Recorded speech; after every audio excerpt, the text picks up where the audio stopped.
I'm gonna keep it cute. The issue at hand is that you feel like stores should practice plus size exclusivity, which I completely agree with. If you advertise that you sell a certain size, you should have it in store for us to try on. I get it.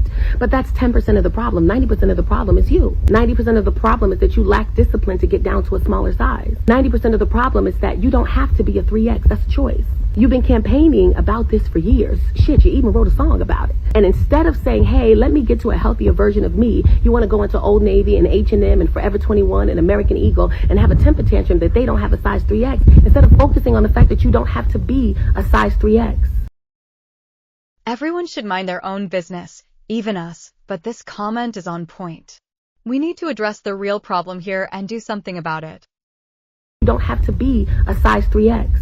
And I know somebody's going to come on here and say, oh my gosh, she's fat shaming. She's fat phobic. I'm not. I'm fat too. I'm a 1X. I'm a chunky monkey too. But I don't come on social media complaining that the stores don't have my size. Instead, I try not to be that size. So get some discipline in your life and focus on that. And you thought you ate with that little video. You really did. You thought you ate with that little video. You did. You thought you ate. You chewed it up and swallowed it, and it was straight from your chin to your chest because you don't have a neck. And let's focus on the clothes that you do wear. Everything that you wear is too small. You just in the mall with your titties flip-flopping all over the goddamn place. Just a goddamn hot, sweaty, heavy mess. The end is just cruel.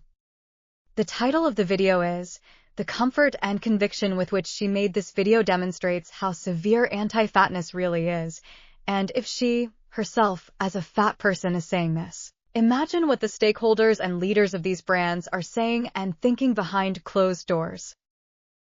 But is it fair to want to influence even the way that people think? She says ya clothes are too small but don't want stores to sell clothes in ya size. Make it make sense. I don't advocate for myself. I try not to be myself, is all I heard. I heard that she loves herself and that's why she's doing something about her weight that she wants to lessen. What's wrong with that? I think this is one of the most fatphobic things I've seen in a long time on this app. Apparently, me using the hashtag medical fat phobia is violation against the community guidelines. I don't know. I don't understand this. I don't comprehend it. What the fuck? What the flying fuck? What the fuck? What the fuck? How is this a violation? Medical fat phobia. It's a thing. Fat people die because of medical fat phobia, but I'm not allowed to use the hashtag. Make it make fucking sense. Make it make sense. Make it make sense. Make it make sense.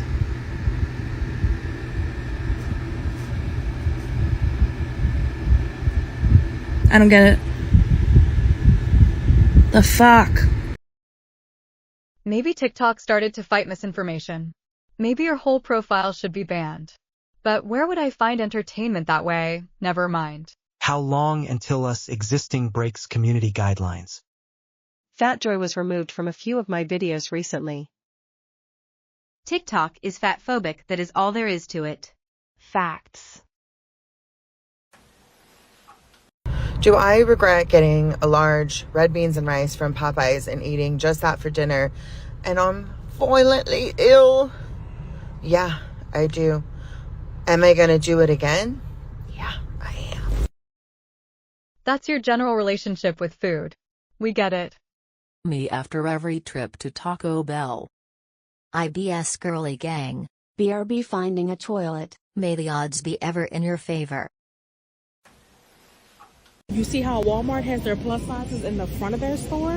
Very mindful, very cutesy, very demure. That's produce over there. I could go get an apple and still find something for my apple shape right here in the front. Thank you very much, Walmart. Wait. I spoke too soon. Because I'm seeing plus, but I'm not seeing plus. Wait, I'm not seeing... Is that size 2? Am I tripping? I need help. Pardon? I was looking for the plus size jeans, but those aren't plus size jeans. I saw you don't need no plus size jeans. Listen. Hell? But that, I was like, okay, ladies plus, but then it's a size 2. All right, come on. All right, thank you. Right there. Oh. It say plus. Those skinny girls. I know, it ain't for me. I'm asking lady though. Okay, thank you. Come on. Okay. There's no plus sizes. Oh, right here. Maybe we should move the sign. Thank you so much for your help. You don't need no plus size jeans. I love that man. He ate. Less than her. Now, Walmart, how do you want us to know that the plus size jeans are right here? You literally had the sign over here.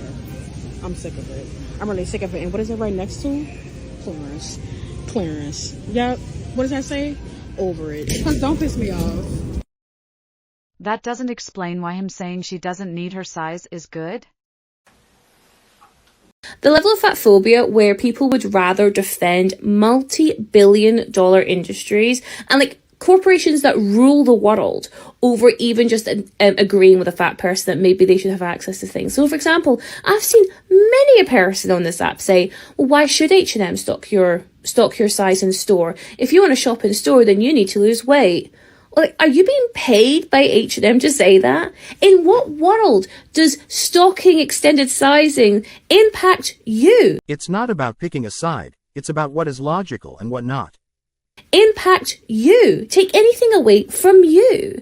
Apart from, of course, the righteousness you feel that you get to shop in store. That apparently, you H&M give you a big slap on the back for that. Is that it?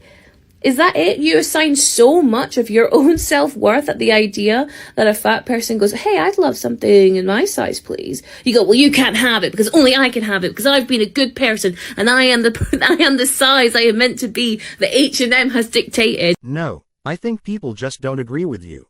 But okay, live with the idea that whole society is against you. Be the victim, and find comfort in food. These are multi-billion-dollar industries, and you would rather kiss their arse than even look around at your own friends and family and maybe advocate for their betterment. Same with plane seats, right? Plane seats. If a fat person goes, oh, it'd be awesome if plane seats were bigger, right? And you all go, well, I could fit in my seat. And if they made the plane seats bigger, then they would have to put all the costs up to accommodate it. And I'm not going to pay more for my plane seat just because fat people want bigger seats. But it'd be awesome if plane seats would be bigger. You make petitions, advocate, push your logic and require approval. First of all, they don't have to put any seat price up. Right? That's capitalism, right? They are putting the seat price up and blaming the consumer for it when they just don't need to be making as much profit. These are multi-billion-dollar profitable corporations. They don't have to be making as much profit as they are. They don't have to make as much profit as they are. What is this statement? You want to dictate the price? Where is your basic logic and knowledge? And yet they would blame us and then encourage you to blame the fat people just for wanting, I don't know, a bit of comfort? A bit of comfort in the air? Fucking hell. You are doing their bidding for them and you don't even realise it. Like I say, you would rather be up the arsehole of these multi-billion-dollar corporations who don't even know you exist over advocating for your own friends and family. Bananas, it would never be me. Yes, the airlines push me to blame you. It's all a conspiracy. I think you should focus your time elsewhere. I think you have bigger problems. No pun intended. Do they want us to walk around naked? Plus sizes. They said big bag bitch get to the bag. They said big bag bitch you want a snack. Well this big bag bitch she got the stack. So put big bag bitch clothes on the rack. Ooh, on the macaroni. Move and shake it for me. Ooh, we shaking and quaking. The brands are phony. Ooh, the brands are phony. Ooh, they need a Tony. They need a Emmy, Oscar, Grammy, cause the shit's baloney. The way they be faking like they're making all the sizes. If you ain't got at least a 4X, you ain't trying. Ooh, so give it to us, baby. Give us our guys. Give it to us when we step on the spot. Ooh, bye-bye, bye-bye, bye-bye, bye-bye. How many letters in plus size? That's what sis did. Got me up. Want to point some things about this ongoing debate. Stores are businesses, and their primary goal is to make money by catering to their target customers. If the majority of their shoppers don't wear plus-size clothing, it doesn't make sense for them to waste valuable shelf space on sizes that don't sell as well. It's a straightforward business decision. Retailers need to optimize their inventory for what's most profitable, and plus sizes may not be part of that equation in many cases. There's also the fact that producing and stocking a wide range of sizes adds costs. If a store's core demographic doesn't frequently buy plus-size clothes, why should they bear the extra expense of carrying those sizes in store? That's why it's often more efficient to offer plus-size options online, where storage and sales logistics are less of an issue. Businesses have the right to make choices that align with their profitability and customer base, not to fulfill an expectation of inclusivity for the sake of it. As for brand image, some companies want to maintain a particular aesthetic that aligns with their clothing designs. They shouldn't be forced to cater to everyone if that dilutes their brand identity. Brands have the right to target specific body types, and it's unreasonable to expect them to cater to all sizes if it doesn't fit their style or goals. Not every store has to be all-inclusive. There are plenty of options available online for those who need larger sizes, and it's up to consumers to find the brands that suit them, not force brands to change. I'm going to spiral. Let's go. And I'm going to bring you along with me. We love that. So as Buckle in. Let her off the leash. She's buckled up. So as I'm sitting at my computer, doing research for this episode, and pulling up statistics, I find something that the CDC released in 2009. I'm scared. The CDC released a, quote, obesity cost calculator. Oh. I'm sorry, what? Oh, I know where this is going. Wait. Insurance premiums for companies, money. To tally the financial losses linked to their overweight employees. You are telling this as it is not true. But even not having a neck costs something. So, I'm not even there yet. I'm going to spiral more. So it's called LeanWorks. LeanWorks, and it stands for leading employees to activity and nutrition. The website provides various resources to employers, including an obesity cost calculator, estimate the total costs associated with obesity, and determine annual obesity-related medical costs for their companies. 2, information and resources to help employers plan, build, and assess interventions to combat obesity. Interventions. And that's the word they use. That's the word. Interventions. That's the word. You guys are acting like it's good to be obese. It's not normal and shouldn't be normalized. All you do shorten your lifespan and affect your health in a negative way. Why would you want that? Let's be honest. Obesity is linked to a range of health conditions that can absolutely impact the bottom line for employers. It's not just a stereotype. Studies have consistently shown that obesity is associated with more sick days, increased health insurance costs, and potentially lower productivity. Employers have a right to be concerned about these factors because they directly affect workplace efficiency and healthcare expenses. These aren't just biases, they're facts backed by data. Obesity-related health issues are a major burden on healthcare systems, so it's reasonable for employers to take that into account when managing their workforce and related costs. Plus, businesses depend on employees being present and productive. If obesity contributes to higher absenteeism due to health problems, or if employees are less able to perform certain tasks because of mobility or energy issues, it's fair for employers to be concerned about the impact on productivity. It's not about judging people for their size. It's about managing real-world consequences that affect the company's performance and expenses. Employers are running businesses, not social programs. It's their job to make decisions that protect the profitability and efficiency of their organizations. While no one should be discriminated against without reason, pretending that obesity doesn't carry extra costs and risks is ignoring reality.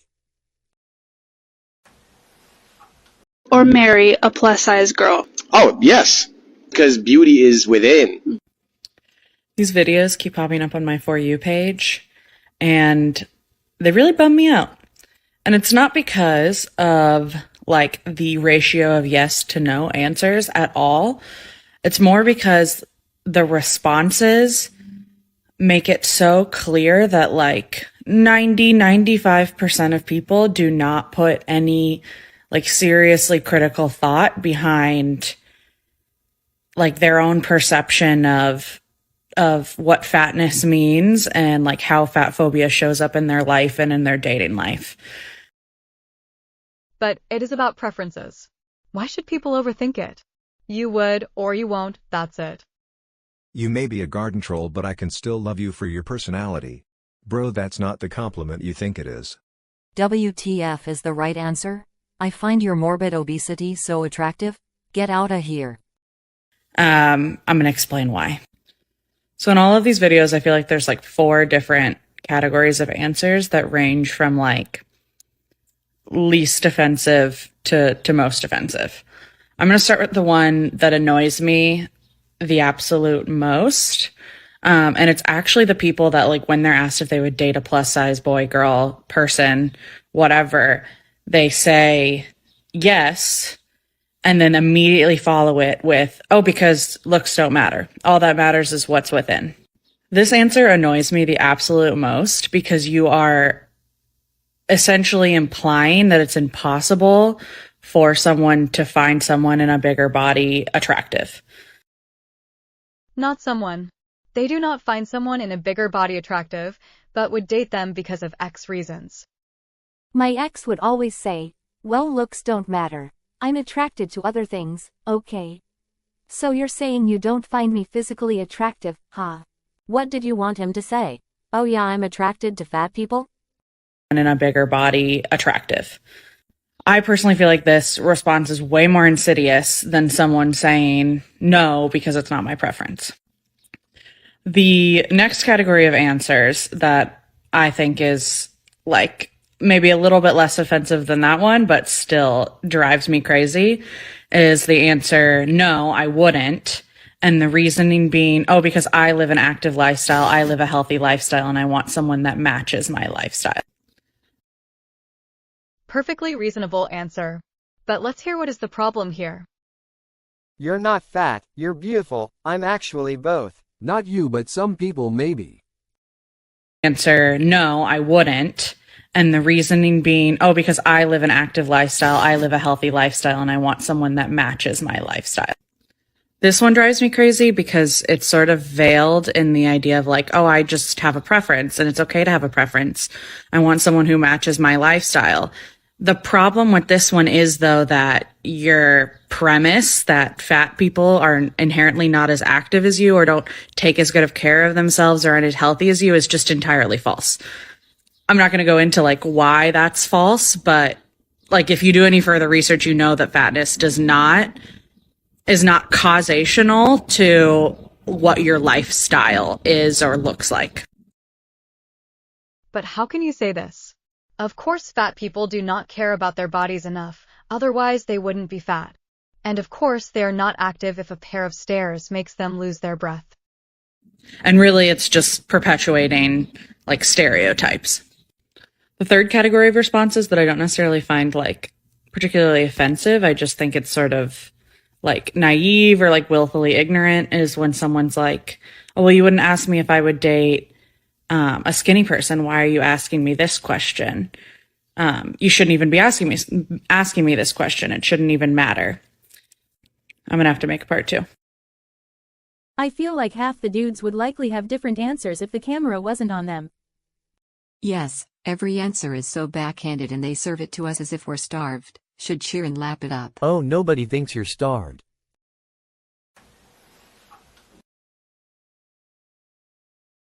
Let's talk about some things that I'm not allowed to do because I'm fat.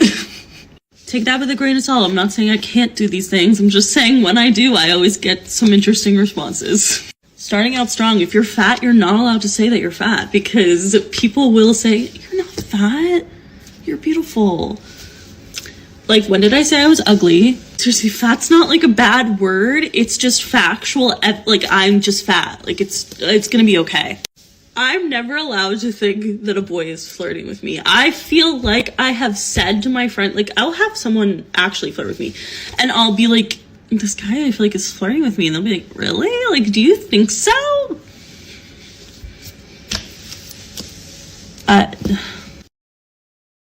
Okay, so what? They do not believe you. I've made the move. You get the I just flirted with you because I could, and don't really like you reaction.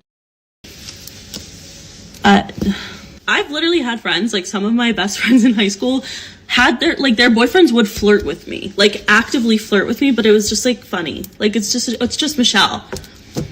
I'm realizing now it's just because I was fat, so it's like just a joke that he would be interested in me. I'm definitely not allowed to say that I'm hungry first or like suggest that we go get food. because clearly I'm like such a skinny little, like, you only know if I'm fat by me being like, let's go get food. I don't know why this is such a fear that I have. It's like, is this universal? Please let me know. What about the anxiety of carrying fast food into the house? The neighbors might judge. Every time, even ordering fast food gives me anxiety. Or eating in your car, at a red light, because the people next to you will look at judge that you couldn't wait to get home and eat. This one's personally annoying to me. I feel like when you're fat, you're not allowed to say like that you're lazy or like you can't be lazy. This really upsets me because I am lazy. Like, I'm not fat because I'm lazy or lazy because I'm fat. I just like to sit and rot and fucking watch TikTok. Like, is that hard? It's cute and fun when a skinny girl does it, and she's just like self-care vibes. But when I do it, it's like people are like, go to the fucking gym or stop eating. Like, what? At least you are admitting that you are lazy, even though it's obvious.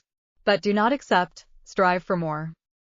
Going to the bar with my skinny friends and watching them get hit on and no one bat an eye at me. Wearing clothes or accessories that are food themed. There was a super cute shirt I saw once that had a donut pattern and I couldn't wear it cause I was afraid of the reaction. Little update. I've been talking to the guy. This TikTok got 85,000 likes. Let's see why. The title is, Body Positivity Isn't Always Sunshine and Butterflies. You're not alone. Hashtag dating plus size, hashtag dating over 40. It doesn't matter how old you get. It never hurts less. So, a little update. I've been talking to the guy since early May, over 2 months, and we had a few dates, and I thought it went really well. We have everything in common. He texts me all day, every day.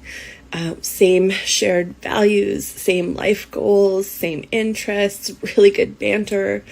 And he told me that I was smart and funny, and he told me that I was beautiful, which is the first time it's ever happened in my whole life. This must be attention-seeking. Even your parents did not tell you are beautiful? And we went on a few dates, and then we were talking, and he just said he's really concerned that of my lack of physical activity, and genuine concern. And I guess he's been trying to convince himself to find me attractive because I had such a good personality. And I told him that I didn't think that he should have to convince himself to find me attractive, and that I'm happy with my body and it's okay if other people aren't. And it's really hard.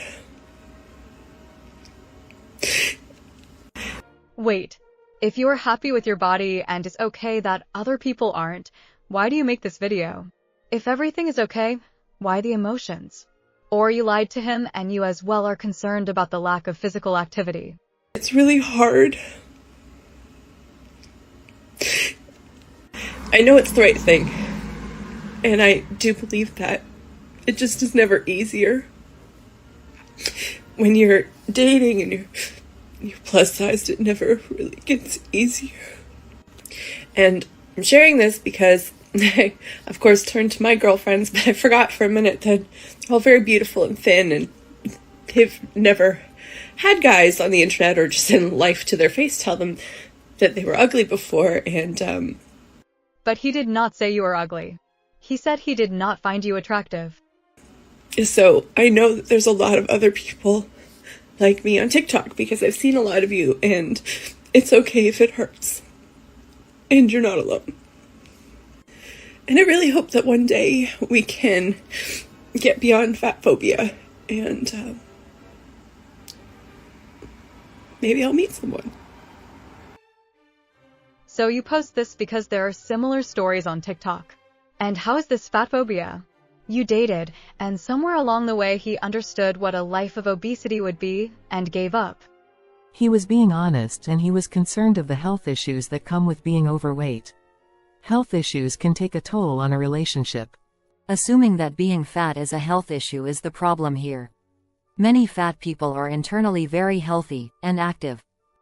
Okay, please do convince him.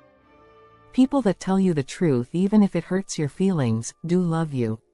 People will lie to you even to your death. Everyone has health issues. By that metric I should have been concerned he has a prostate, as it is an issue for the majority of men. I am not saying that you are fat and I'm sorry that you are hurting, but I do feel like it's up to him to be with someone he finds physically attractive. Obesity and overweight are made-up words based on white privilege doctors who studied on one type of body and didn't take other sizes, shapes and forms into consideration. Also, fat phobia is rooted in racism. Do your research before you conform to something as harmful as diet culture. Anyone can argue that dating someone who is plus size may pose concerns regarding long-term health. Obesity is often linked to a variety of medical conditions. From this perspective, dating a plus-size person might be viewed as involving a future burden of dealing with potential health issues.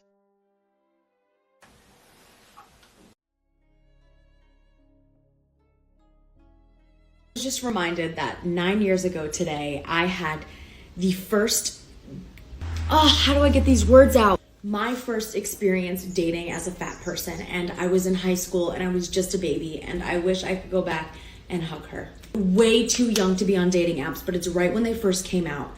And so my friends and I would joke around and we would just talk to some people, and it was fairly innocent. And there was this one boy I was talking to that was like more upstate New York or maybe west or somewhere else, not near where I was living. We had been talking for... Wait, why so many camera cuts? Are you taking breaks from standing? Living. We had been talking for a bit, and we never really planned to meet up just because neither of us had cars or a license yet or anything like that. But I was going to a concert with my friend, and it was in the town that he was in, and he was also going to that concert. And so we thought it would be a perfect idea to meet up then. Time to sit down. I had shared with the kid that I was curvier, thicker. Frankly, I was actually 100 pounds lighter than I am now. And we had sent each other pictures back and forth. He knew exactly what I looked like. I wasn't trying to fake anything because the last thing I wanted to do was for him to be shocked and I'd be a catfish. I get to the concert, I'm so excited, I'm texting him, I'm thinking, I'm finally gonna have my first kiss. I see him from afar, I go to text him and say, hey, let's meet up, and he blocks me. And I'm like, I did not come all this way to be blocked. So I went up to him and tried to start a conversation, gave him a hug, and he was so awkward. So I left him alone. I went on with the day, and eventually he unblocked me, and I was like, what happened? And he was like, you're not curvy, you're fat. It was so creepy. You creeped me out so much. Like, how come you stalked me? How come you came to this concert? All this stuff. And I was like, we planned it. No, but you cannot remember every detail. It was so long ago. Long-term memory is considered easily corruptible, imprecise, and inaccurate, since with every recollection we add or remove something. It was gaslighting. I was so embarrassed and ashamed, and I hated myself. And oh my God, relax. I thought, I will never find anybody if I am the way I am. And it's just so sad. And that would start the disaster of me dating and online dating for the rest of my life as a fat person. And I want you to know that if you're doing that, I see you, I hear you, I've been there. You're gonna find your person, and they're gonna love all of you. But wait. I thought, I will never find anybody if I am the way I am. And you decided to gain weight? I was told at like 12 to 14 years old that I will never find love being a big girl and no one will want me. By my grandfather. Same here. He never brought up dating, but in general my father was always concerned about my weight. Why is being concerned about your weight a bad thing? Look what you fat activists do. Look how far you go if someone does not share your view. See how delusional this is. You are blaming your father, your own father, person who raised and did everything for you, who loves and cares about you, that he is against you simply by wanting what is best for you. You think the whole world is against you. So no person is good person. Unless he thinks fat is okay. No words. Why aren't there like safe, private spaces, support groups even online for fat girls to unpack these experiences together free of scrutiny from others? There could be an argument that many people feel pressured to embrace plus-size dating to avoid being labeled fatphobic or insensitive. This may be seen as a conflict between personal attraction and societal demands for inclusivity and tolerance, causing people to suppress genuine preferences.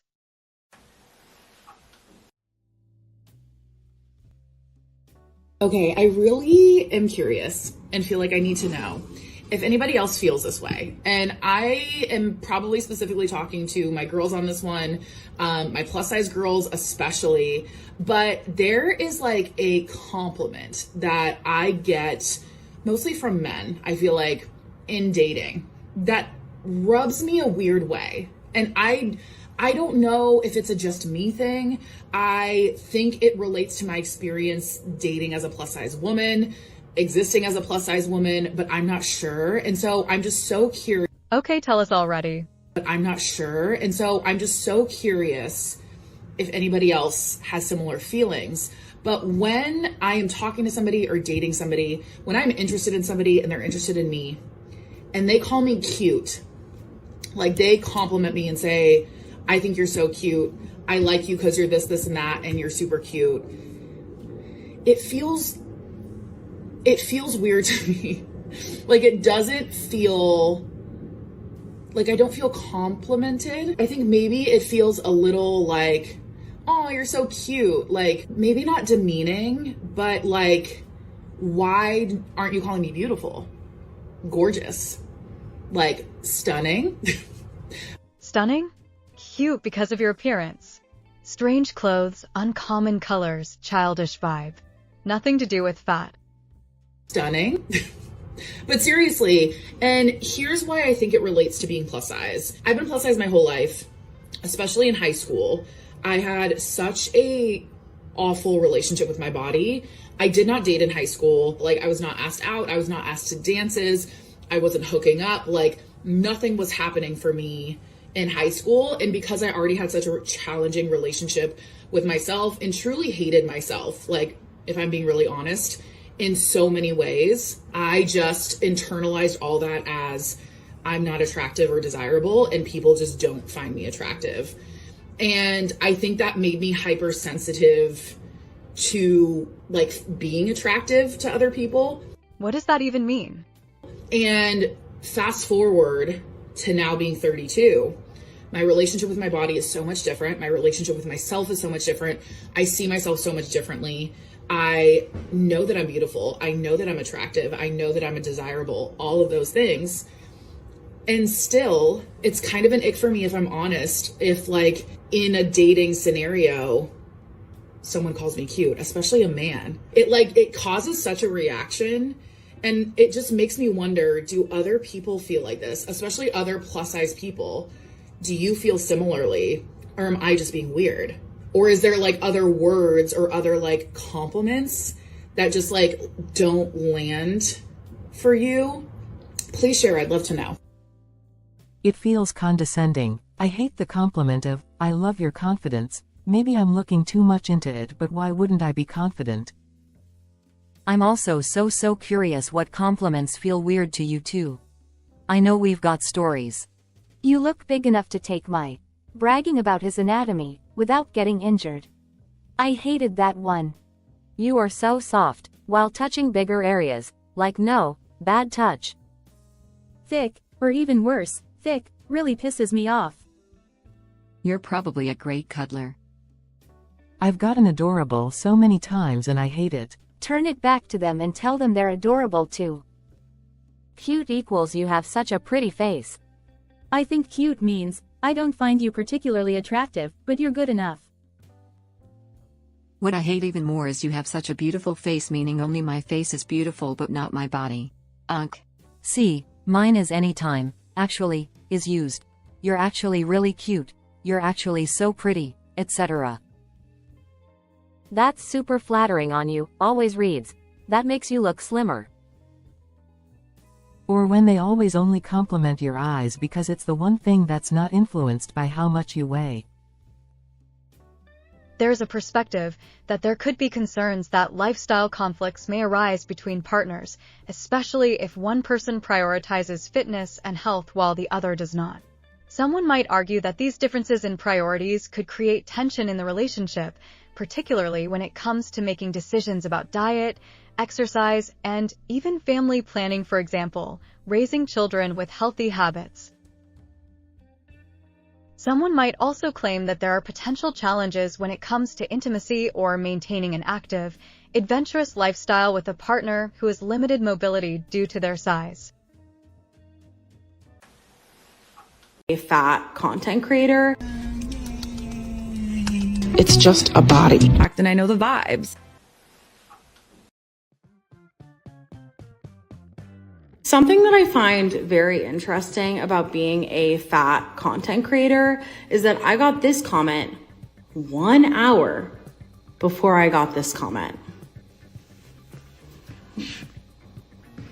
Make it make sense. It won't make sense because they have no sense. I will make it make sense. You have fans, trying to support and lying to you, on one hand, and you have genuine comments on the other. F the weirdos, your stash suits you, it's so cute. It's gotta be that they are so disconnected from fatness that they refuse to perceive us or something. I get these same comments. It's wild. This is what I really think it is. It's so fascinating. Praising someone's weight loss can be a positive thing because it acknowledges their hard work, discipline, and dedication to improving their health. For many, weight loss is the result of significant lifestyle changes, and recognition of that effort can feel validating and encouraging. It can also serve as a form of support, letting the person know that their progress is noticed and appreciated.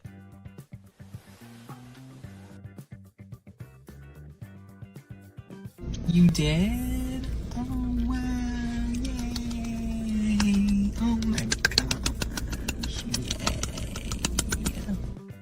I think you are just jealous.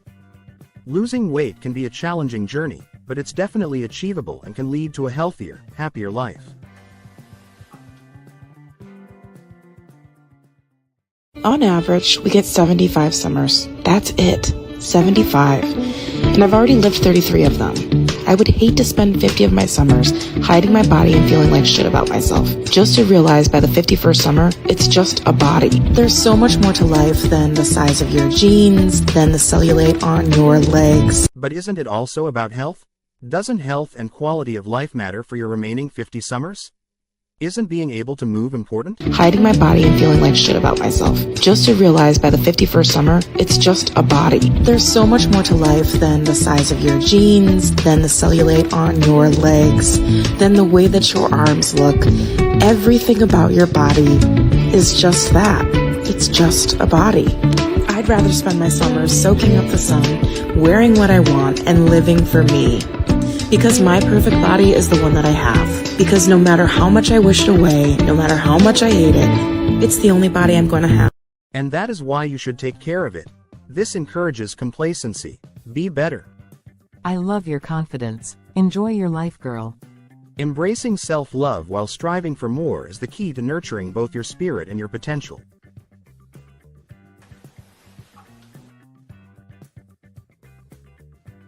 I know the influence, I know the impact, and I know the vibes. And the girlies love the vibes, and that's just what it's about. That is so narcissistic. Sizes S to 5X. As your pic would fit on S shirt. OMG Jordan merch. Being obese is a major risk factor for developing lymphoma. Let's dig in. I think that you are confused, but I'm going to answer the question that I think that you are meaning to ask. Does fatness cause lipedema? Oh, don't worry, I'm always confused, just like you are about the question. But please, go ahead and answer the question no one asked. Does fatness cause lipedema? No, according to the Cleveland Clinic and the NHS, lipedema is not caused by fatness or obesity. Right, because when obesity and lipedema are seen hanging out together, we're just supposed to believe it's a coincidence. Sure, Lipedema isn't caused by obesity, but pretending they don't get worse together is like ignoring the elephant in the room, an elephant that, by the way, keeps gaining weight. Just curious, why obese in quotes? Because of its anti-black history and misapplication of use in a medical setting as a justification for the neglect of fat patients, as well as its inaccuracy in determining health in patients overall. I had no idea. Thanks. In fact, most of the health outcomes that are commonly associated with obesity do not even apply to people who have lipedema. Oh really? So you're telling me that all those health risks tied to obesity just skip right over people with lipedema? Obesity just takes a day off when it comes to lipedema, does it? Funny, because weight gain makes lipedema worse. But sure, let's pretend that being obese doesn't add a whole list of extra health risks to the mix. That's convenient. People really struggle when we talk about disability and health and fatness with this issue of correlation versus causation, specifically with something like lipedema that causes weight gain and prevents weight loss. The correlation versus causation argument. Let me make this simple. Just because obesity doesn't cause lipedema doesn't mean it doesn't make things worse. If we're going to play semantics, let's not forget that adding more weight is exactly what worsens the symptoms.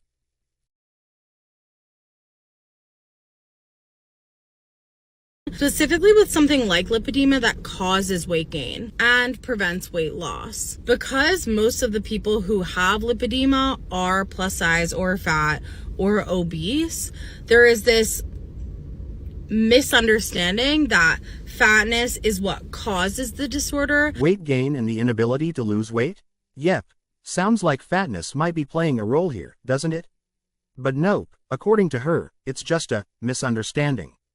Just like how I misunderstand that eating a box of donuts will somehow help me lose weight. Must be the donut's fault. Misunderstanding that fatness is what causes the disorder as opposed to the disorder increasing the likelihood of a person being fat or becoming fat. The age-old chicken and egg question. Did the fat come first, or did the disorder just roll out the welcome mat for it? Either way, they're pretty cozy together now, don't you think? The primary symptom of the disorder, the thing that the disorder does, is cause this buildup of tissue that then results in a buildup of fluid. So, of course, most of the people who have lipedema are going to be fat, right? Like, duh. Like duh? Well, if duh is the argument, I guess we're done here, right? Look, no one's shocked that people with lipedema are often obese, but that doesn't mean we get to pretend obesity doesn't make the condition even harder to manage. It's not a duh, it's a major issue. Like, duh. Which is why a lot of folks in the medical field, in the lipedema community, are always trying to make this distinction that I don't always really totally agree with between obesity and lipedema. Oh, even now you don't agree with medical professionals? Well, I don't agree with pineapple on pizza, but that doesn't make it any less real. Because at the end of the day, like, if you are a higher weight individual, you are qualified as obese because obese is a BMI measure. It doesn't really mean anything. The classic BMI doesn't mean anything argument. If it doesn't mean anything, why do we see the same health risks popping up every time someone's BMI skyrockets? Sure, it's not perfect, but dismissing it completely? That's a stretch, even for the BMI. What I mean to say is that BMI, as we all know, does not take into account body composition, both for like bodybuilders who are mostly muscle and also for people who have lipedema. Sure, we've got the same BMI as The Rock, except instead of muscle, we're rocking a whole lot of excuses. Everyone's body is different. And we've seen groups like the American Medical Association start to move away from using BMI as a measure of health. Look, even if the AMA is moving away from BMI as the sole measure of health, they aren't throwing it out the window like it's yesterday's garbage. It's a tool, just one of many. But I guess when you don't like the numbers, you just change the tool, right?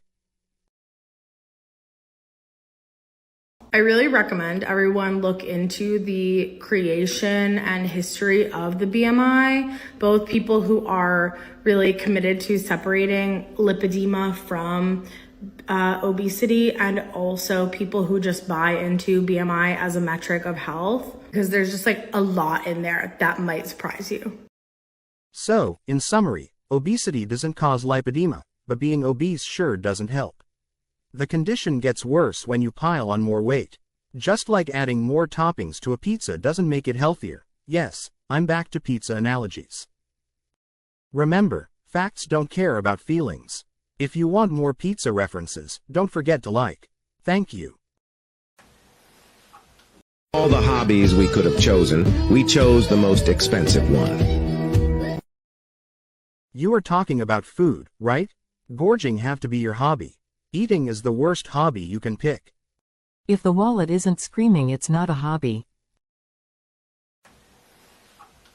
People forget that what you like is often based on what you see, which is why representation is so important. What we see is not a direct reflection of what is genuinely likable and attractive and good. It is a reflection of what the people in power want us to think is good and pure and attractive. We soak up so much more from the world and our environment than we like to think. We are not immune to propaganda. People get high and mighty about things like disabilities and fatness. No. We can ignore the nonsense you said, but don't mix disabilities with fatness again. This is not okay, at all. Like they're somehow inherently bad and unattractive and not good. Why do we think that? Because that is the message that we've been shown. But because the message is so insidious and there from the beginning of our lives, we don't question it, we just absorb it.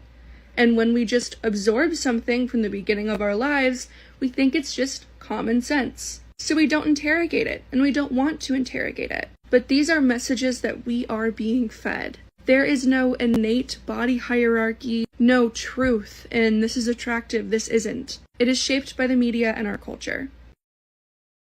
Got it. So now you do the propaganda to convince us that you are attractive. Preach beauty. I always get weight loss ads on my TV on YouTube. Anti-fats are everywhere, but we're still here. Hey girl, maybe just accept the fact that most people aren't attracted to fat people. It has nothing to do with brainwashing. What do you make of the biological arguments people make to so-called prove fatness is inherently unattractive? The logic is basically that we are animals, are naturally hardwired to want to be with and reproduce with healthy people, and fat people are supposedly inherently unhealthy.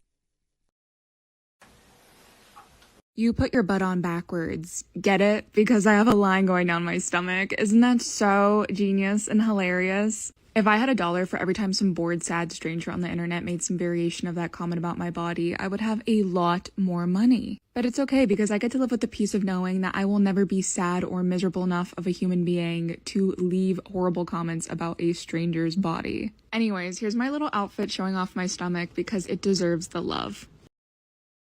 No need to hide or be ashamed, but why try to be proud and intentionally emphasize it? Don't understand this need. You are gorgeous and they just want to take you down. It shows how insecure they are as a person. Keep being you.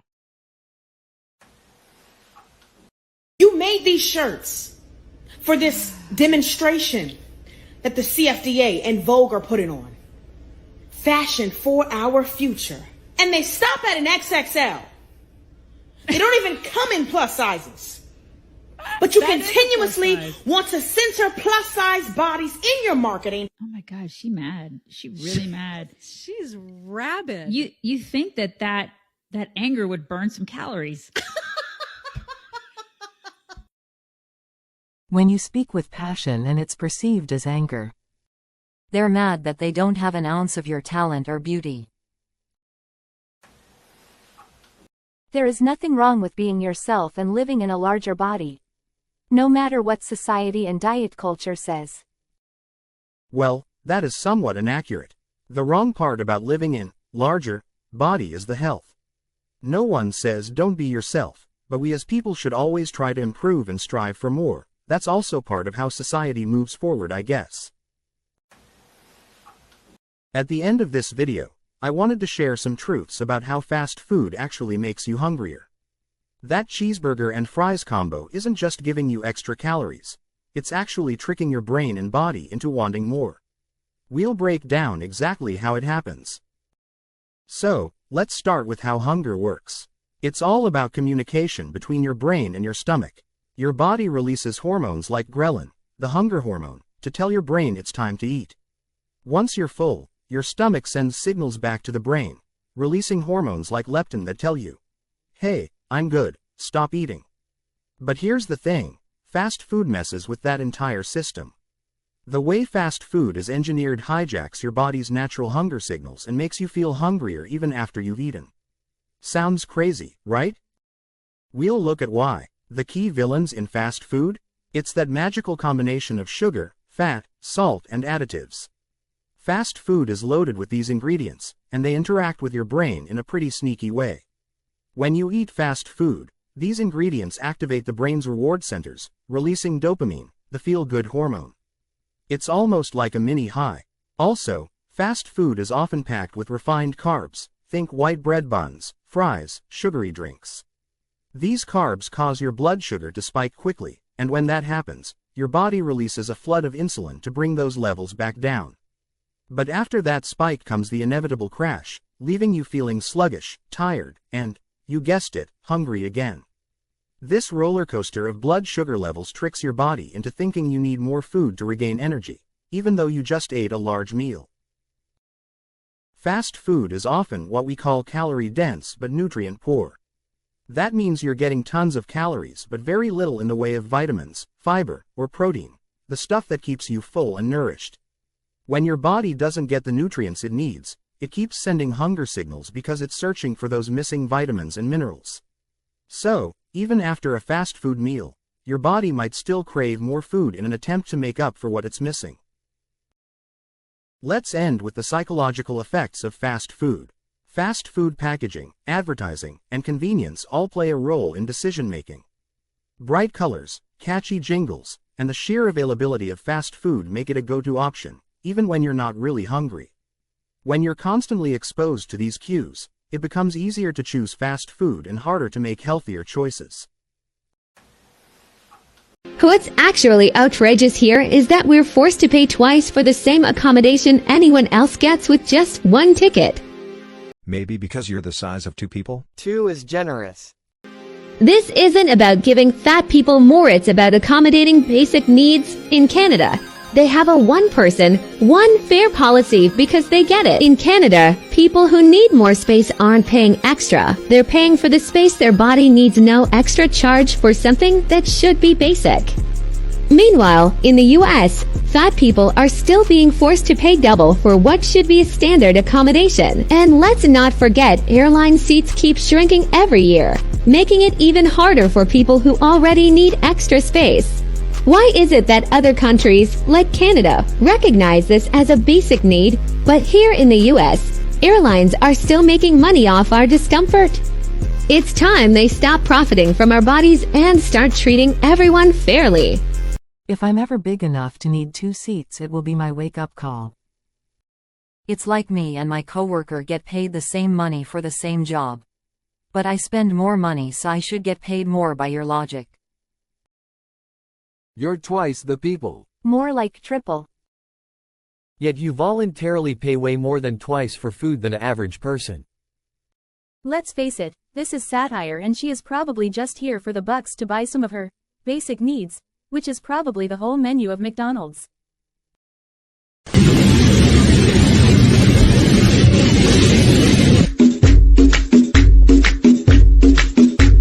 She had to buy 2 seats? Nope, the person sitting next to her is under there somewhere.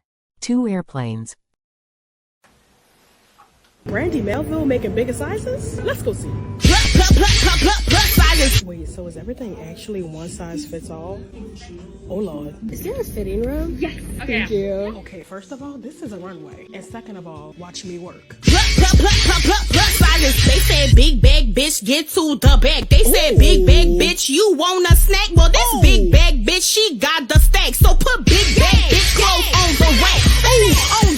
phony. Move and shake it for me. Ooh, we shaking and quaking. The brands are phony. Ooh, the brands are phony. Ooh, they need a Tony. They need an Emmy, Oscar, Grammy, cause your shit's baloney. Plus size people need clothes too. One size fits all and y'all mad when the one size fits all? Skinniness is a disease of the mind and I hope y'all get well soon. Do you drink water during the day? No water at all? Okay. All right. And then what are you drinking during the day? Sodies. Sodies. Sody pops. Okay. And how much do you think you drink a day? 8 to 12 a day. 8 to 12 cans? Mm-hmm. Okay. And it's regular soda? No, it's diet. It's diet. Okay. Our mom told us when we were younger, if we ate a sugar, you drink a Diet Coke afterwards and it'll cancel out the sugar. Okay. Do you believe it to be true? Yeah. I did when I was a kid. Sure, okay. Her blood type is gravy. I can never tell fat people's gender. They all got boobs and look the same. Ignore negative comments. You are bigger than that. Health is socially, in society, talked about in a specific way. It has a specific look. You have to do specific actions. And it needs to look like health to other people, which is where the performatory aspect comes in, right? Yeah.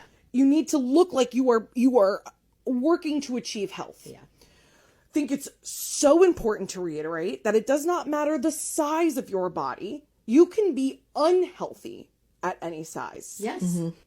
And that, I feel like people won't argue with as much as you can be healthy at any size. Being thin doesn't always equate to being healthy. Sure, however, excess body fat, especially around the abdomen, is more strongly associated with health risks. Here is an unconventional weight loss tip. Focus on your gut microbiome. Solely by doing that you will lose fat. Eating fiber-rich and consuming fermented foods, plus avoiding processed foods and staying hydrated and active is all you need. Gut bacteria play a role in appetite control by influencing hormones. Dysbiosis can cause chronic, low-grade inflammation. A healthier microbiome will reduce cravings for high sugar or high-fat foods, not to mention all other physical and mental benefits. What I eat in a day as a fat person who doesn't want to lose weight. The first thing I have every morning is a cup of coffee because I do in fact have a caffeine addiction. For brekkie, I had oatmeal with bananas and walnuts because I was craving something warm and hearty. For lunch, I was really craving a chicken sandwich, vegetarian of course, so I made that with a side of grapes. Remember how I said I have a caffeine addiction? Yeah, I had to have my afternoon cup of iced coffee. I also had a slice of toast because I was just really craving bread. And then for dinner, I made barbecue tofu with green beans and smashed potatoes. And I had Greek yogurt for dessert. And that's all she ate, baby. No way a fat person eats this way. Firstly, because this is more than the effort a fat person puts into preparing food. Second is the healthy aspect of it. Third, the calories. You're eating so healthy. This is a really well-balanced meal. Number 1, your question is, what is your biggest mistake? The biggest beefsteak. Mistake? What is your biggest mistake in the beefsteak? Candidate number 1, your question is, what is your biggest mistake?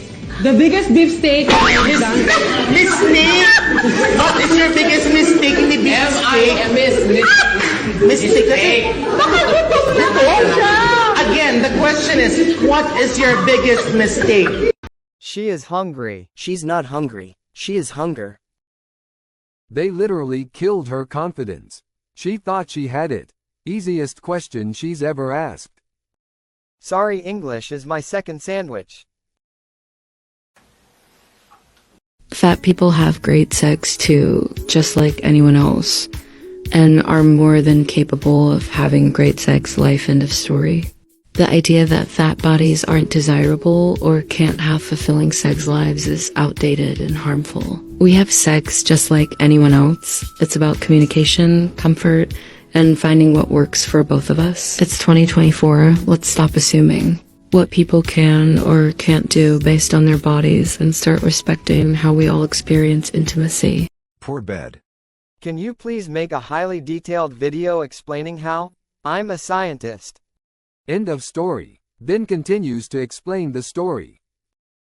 Parents, they go to the front office and they complain about their kids being in my class. You know, is he gonna be able to do this? I had one parent, she said, what if he falls on the kids?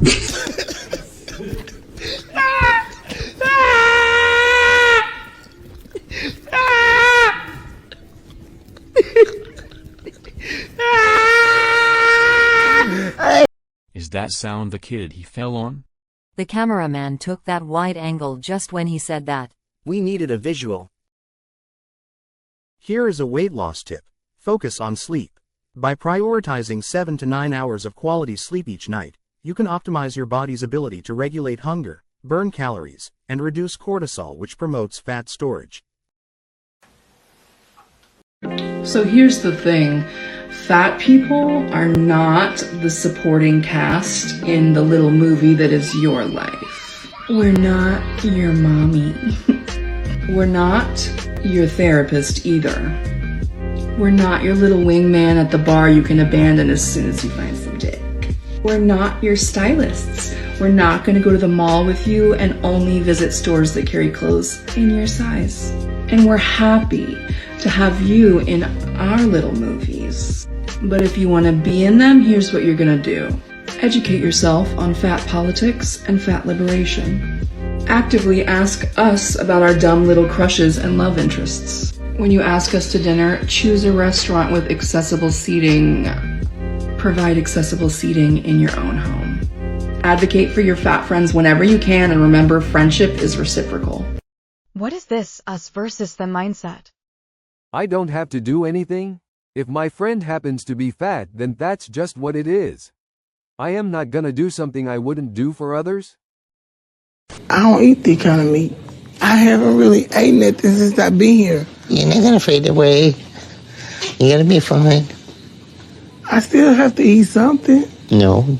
You're eating the food that belongs to the next 4 years ahead of time. She's ready for hibernation. Are obese people responsible for climate change and the food crisis?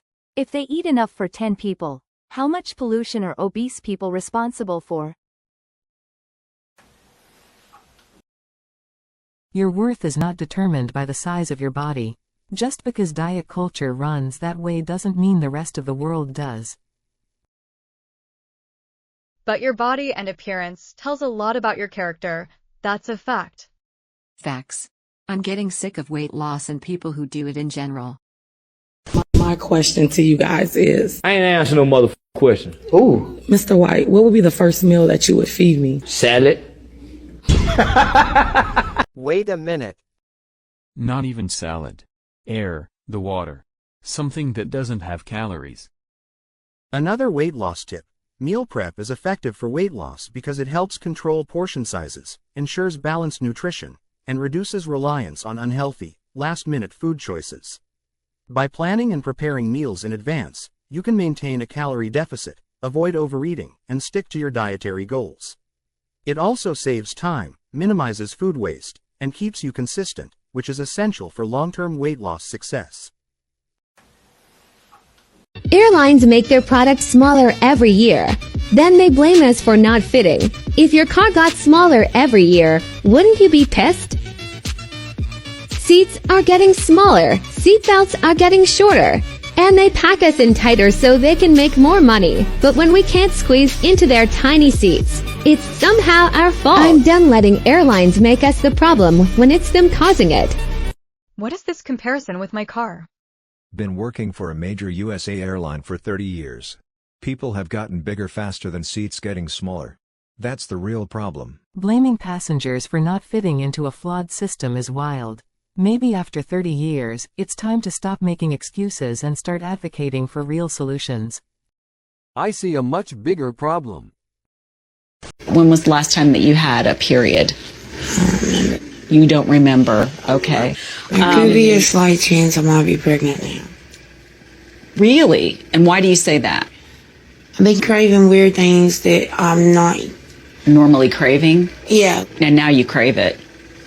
Like water. Well, some of it I'm could craving be water.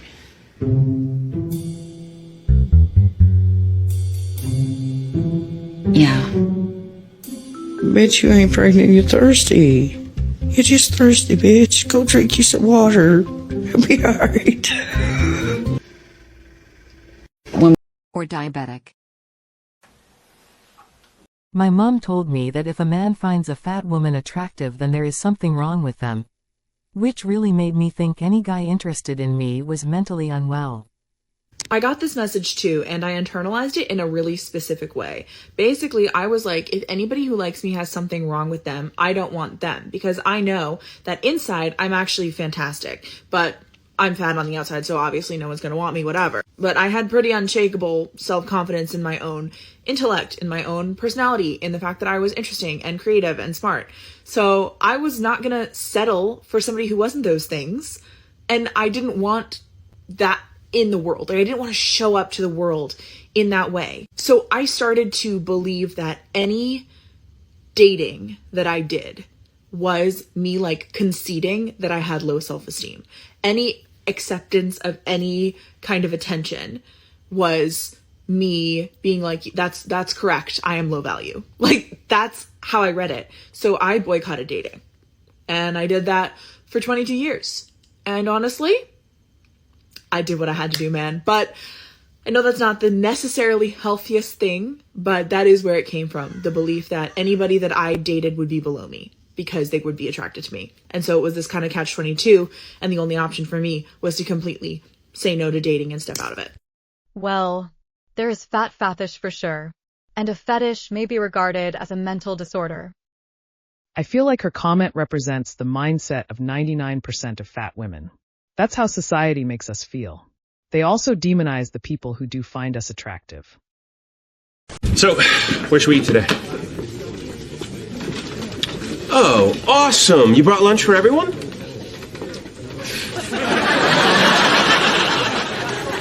She is everyone. Mama, may I have cookie? No, Diabito. Roll back to kitchen. Oh. You do not need to put yourself down in order to give others a compliment. I have recently been posting videos of my style, of how I dress my size 26 to 28 body, and the response has been so amazing and so uplifting, and I've had so many great comments. But I do get a lot of comments where, you know, people say like, oh, you look great, but I look like, and then they describe themselves in a really negative way. I think I understand where you're coming from, but the next time you feel the need that you want to give a compliment, but you also want to put yourself down, just take a step back and ask yourself why. And secondly, who does that benefit? Because I'm sure it doesn't benefit you. Being fat in a bigger or larger body is already an uphill struggle. You do not need to also kick yourself down that hill. I really need you to record daily affirmations so we can listen to them every day. Lol, I love your accent. Self-critique about your appearance can be a powerful tool for personal growth when approached with balance. By objectively evaluating your looks, you can identify areas you might want to enhance or change, boosting your confidence and helping you present your best self. It also fosters self-awareness, allowing you to highlight your strengths while addressing insecurities in a constructive way. However, it's important to be kind to yourself. Self-critique should be about self-improvement, not self-judgment.